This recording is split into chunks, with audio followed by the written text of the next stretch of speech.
Bonjour à tous et bienvenue sur Darumacha DIY. Dans une vidéo précédente, on rénovait la salle de bain.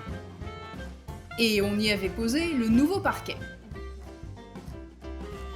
Dans cette vidéo, on continue les rénovations de la salle de bain.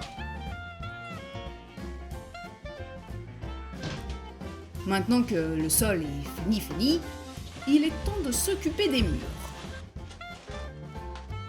Cet isolant en mousse est vraiment pratique à poser. Ça vient là, puis ça vient ici, voilà. Hey, viens voir une petite seconde s'il te plaît. Alors, qu'est-ce que tu en penses? Hein, charmant. Eh bien vas-y, je t'en prie, à toi l'honneur. Celui-ci vient ici. Ah, tiens, mets celui-là par là. Alors, en fait, ça a l'air un peu compliqué. Finalement, je ne regrette pas de le laisser faire. Mais qu'est-ce que c'est que ce machin tout moche? Papier de journal, une grille en fer et du mortier? Ouais, il y a dû avoir un trou ici avant.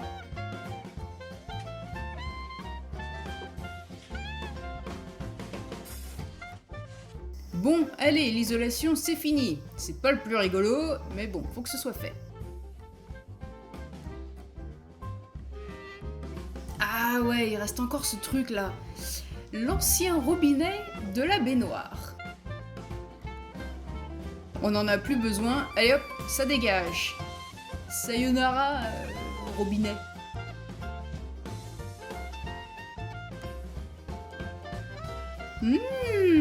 Ce que c'est moche. Mais qu'y a-t-il de l'autre côté? Parfois, j'ai l'impression d'être un pirate en regardant dans une longue vue. Mais il n'y a rien à voir.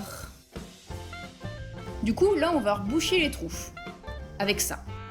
C'est la même pâte qu'on utilise pour reboucher les trous pour les climatisations. Entre les tuyaux et le mur, quoi. En fait, on dirait un peu de la pâte à modeler.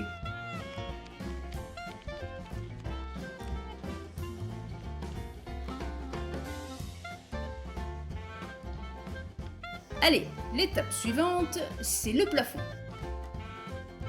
Plafond qui est rempli de clous, dont il faut se débarrasser. Et oui, parce que sinon ça va être un petit peu chiant pour mettre le placo-plâtre.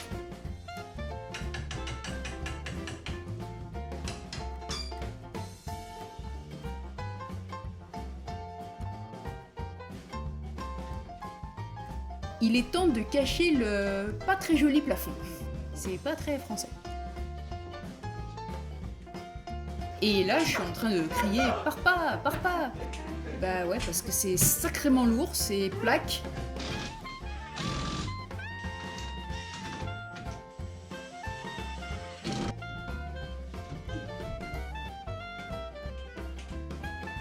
Non mais en plus, il prend son temps, quoi.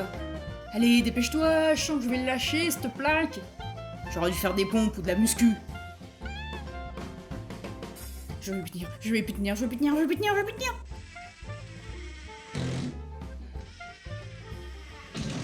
Fini. Ouais, y a comme un problème en fait. Non mais vous voyez pas le problème là? Non mais regardez de plus près. Là, c'est là. Ce n'est pas plat. Et du coup, on va pas pouvoir mettre le placo-plâtre. Ah bah c'est beaucoup mieux maintenant. C'est bien plat entre les deux colonnes qui sont situées sur les côtés ici.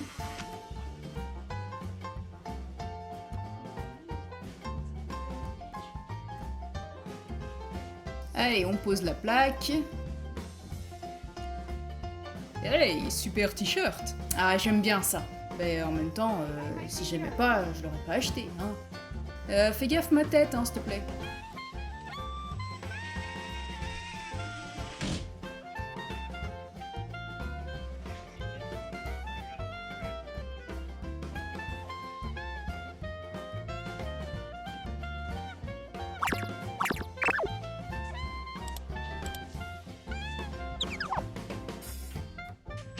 Il nous a paru plus facile de couper l'ouverture pour la fenêtre une fois avoir posé le placo-plâtre.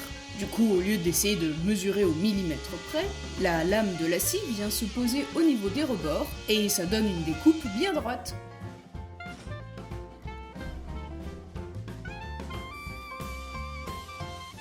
Ok, alors surtout, tu ne bouges pas. Doucement, pas bouger. Voilà.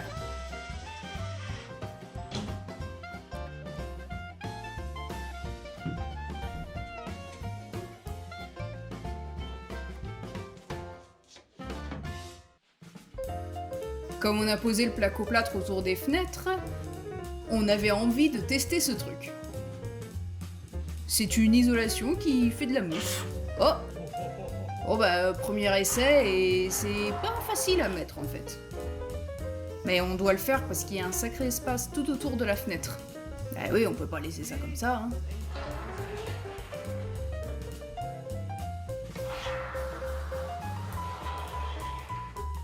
Après quelques minutes, ça devient gros comme ça.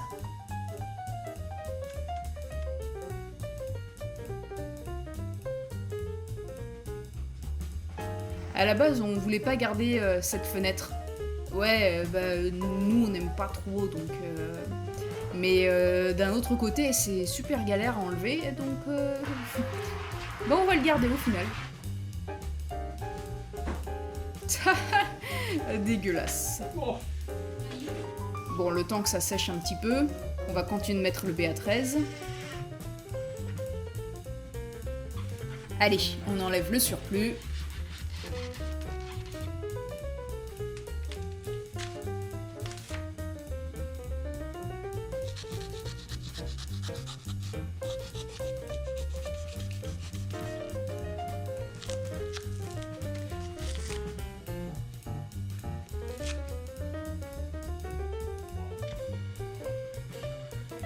Ah oui, il faut changer ça aussi. Parfait.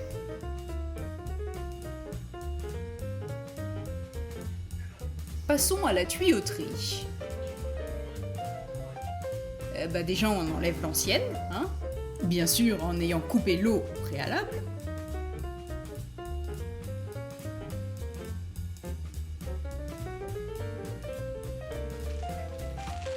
Et voici le nouveau bidule.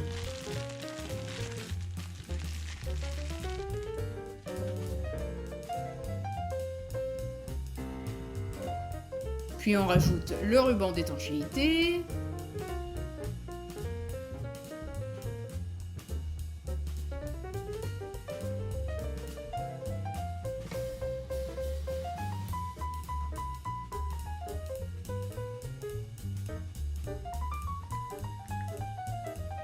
C'est propre. J'aime bien. C'est bien. Ce qui nous permet de poser la dernière plaque. Maintenant, on passe à ça. C'est un tube PER.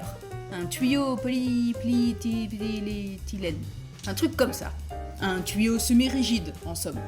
C'est plus facile à installer que ceux en PVC. L'utilisation de ce coupe-tube est primordiale. Ça permet de couper bien droit, ce qui est très important. Allez, il ne reste plus qu'à brancher tout ça. Lorsqu'on met le tube dans ce joint, ce dernier va venir pousser une petite languette, ce qui indique que le tube est bien attaché. Là, vous voyez que c'est noir à l'intérieur, et lorsque l'on pousse, une petite languette rose apparaît. Allez, encore une fois. Je crois que c'est fini pour aujourd'hui. Mais il faudrait aussi s'occuper de la partie bétonnée du mur, hein. Et du coup, avant. Et après. Ouais, je sais bien ce que vous pensez. Alors non, on ne va pas construire un meuble lavabo de 3 mètres de long, mais pour l'instant, on ne connaît pas encore le rendu final. Donc autant se laisser de la marge et on ajustera après. Dans un prochain épisode, ça ponce, ça visse, et ça revisse. Bah ouais, ça visse beaucoup, dis donc. Et ça ponce aussi. Et puis ça essaye de poser une plaque. Allez, à la semaine prochaine!